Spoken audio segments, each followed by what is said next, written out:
ഞാൻ ഇന്ന് മൈദ കൊണ്ടുള്ള മുട്ടപ്പത്തിരിയാണ് ഉണ്ടാക്കുന്നത്. അതിന് മൈദ 2 ഗ്ലാസ്, ഈ ഒരു ഗ്ലാസിൻ്റെ അളവിൽ 2 ഗ്ലാസ് മൈദ എടുത്തിട്ടുണ്ട്. പിന്നെ ആവശ്യത്തിനുള്ള ഉപ്പ്, ഒരു 4 മുട്ട. അപ്പോൾ ഒരു ഗ്ലാസ് ആണെങ്കിൽ 2 മുട്ട വേണം. മൈദ കൊണ്ട് ചെയ്യുമ്പോൾ നമുക്ക് മുട്ട അധികം ചേർക്കണം. അരിപ്പൊടി കൊണ്ട് ചെയ്യുന്ന പോലെയല്ല. ആദ്യം നമുക്ക് ഒരു ഗ്ലാസ് വെള്ളം ഈ മാവിലേക്കൊന്ന് ഒഴിച്ചു കൊടുക്കാം, പൊടിയിലേക്ക് ഒഴിക്കാം.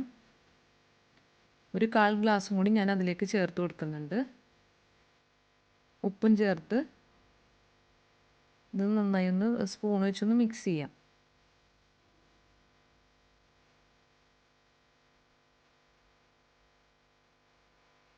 നമുക്ക് ഒരു ബ്ലെൻഡറിലേക്ക് ഈ വെള്ളം വെച്ച് കുഴച്ച മാവും മുട്ടയും കൂടിയും ചേർത്ത് നന്നായി ഒന്ന് അടിച്ചെടുക്കുക.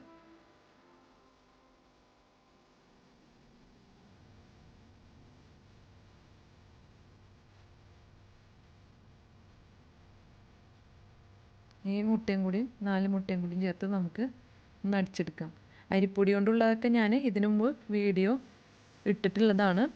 അരിപ്പൊടിയൊക്കെ ചേർക്കുമ്പോൾ നമുക്ക് അധികം മുട്ടയുടെ ആവശ്യം വരുന്നില്ല.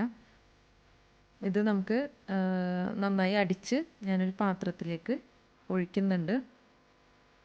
ഈ ഒരു തിക്നെസ്സിൽ വേണം നമ്മൾ ഈ ബാറ്റർ തയ്യാറാക്കാൻ.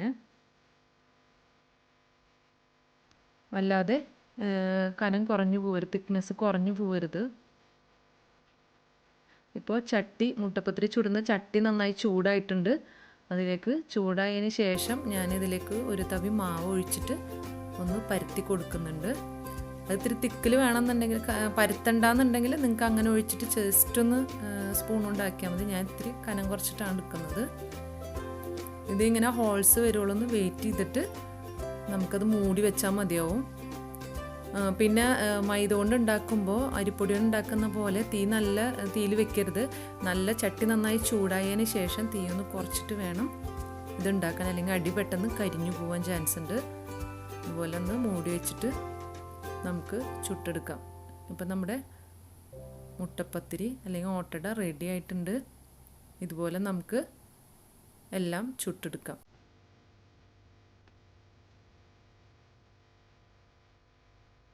നല്ല ടേസ്റ്റുള്ള മുട്ടപ്പത്തിരി റെഡി ആയിട്ടുണ്ട്. നിങ്ങളെല്ലാവരും ഒന്ന് ട്രൈ ചെയ്ത് നോക്കുക. ഇതിന് മുന്നിട്ട വീറ്റ് കൊണ്ടുള്ളതും അരിപ്പൊടി കൊണ്ടുള്ളതും ഓട്ടടയും നിങ്ങൾ പരീക്ഷിച്ചിട്ടുണ്ടാവുമെന്ന് വിചാരിക്കുന്നു. ഇതും ഒന്ന് ട്രൈ ചെയ്ത് നോക്കുക.